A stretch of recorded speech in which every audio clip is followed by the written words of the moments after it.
Something you wanted didn't happen. A job that perhaps you had, you lost it. Something that you were really searching for and you couldn't find it. How many of us? That's all of us, almost. Put your hands down. If it's all of us, then surely the Almighty who made us has it within the divine plan to close doors.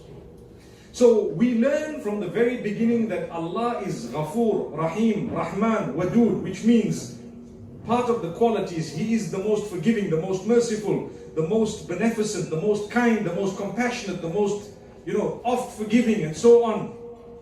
So why would He close our doors?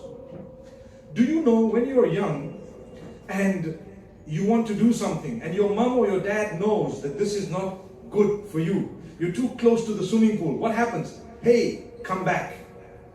And you really no. If you're so small, you start crying. When you're eating those sweets and chocolates, enjoying them, and they know that there is a limit beyond which it will affect your health, your throat, perhaps it might, do something to you that's negative, so they take away the sweets. Sweets are lovely, right? Chocolates are even more beautiful, right?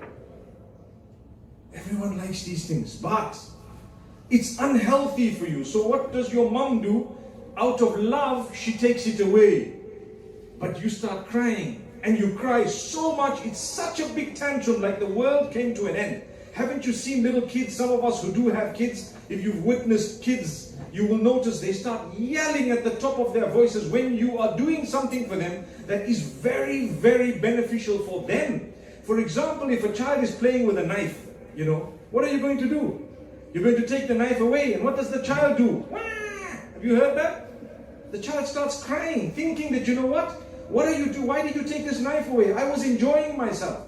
But if you didn't do that, whether the child cried or not was actually irrelevant. If you didn't do that, the child would have been affected negatively, and possibly very great damage would have happened. Agree? So when you take away things from your child out of love, that child really, really loves and really wants, is it because of your mercy or because you don't like the child? Can you tell me? Please answer. Come on, guys. I'm not going to eat anyone up. It's the mercy. Absolutely the mercy of Allah. Sorry, the mercy of the individual we're talking about. So therefore, in my life, when Allah, I believe firmly that He is the most compassionate. Trust me, when He blocks something and stops it, it is even more merciful than the mercy of a mother who has taken a knife away from the child, and as a result, the child cries. When we're adults and we have faith in the Almighty, we will not cry when things have not happened the way we want, because we know they have happened squarely the way the Almighty wanted. Follow? That's faith. That's why the Almighty closes doors. I give you another example. You desperately want a job and you are trying, you applied for 1, 2, 3. They called you for an interview, they said no. They called you for an interview, they said no. Third time interview, they said no. What do you say?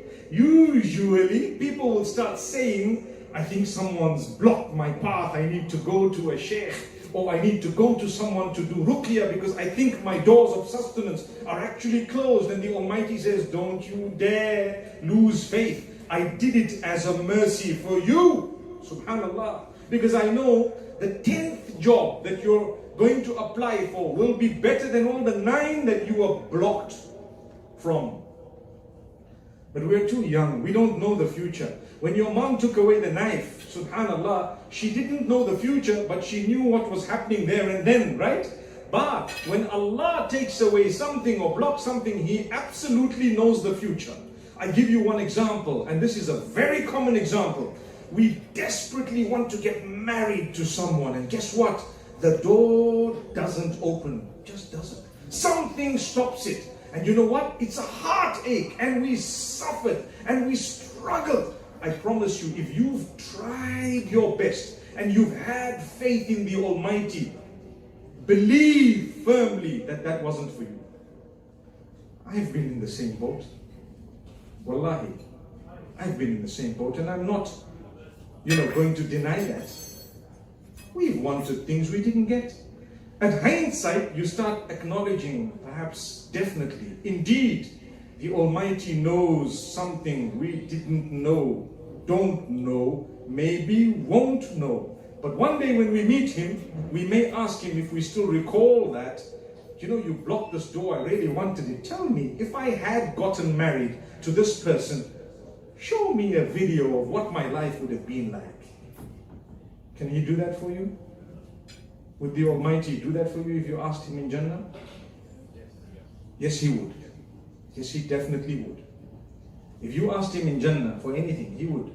If you remembered that in Jannah, because the thing is, would we or wouldn't we remember this in Jannah?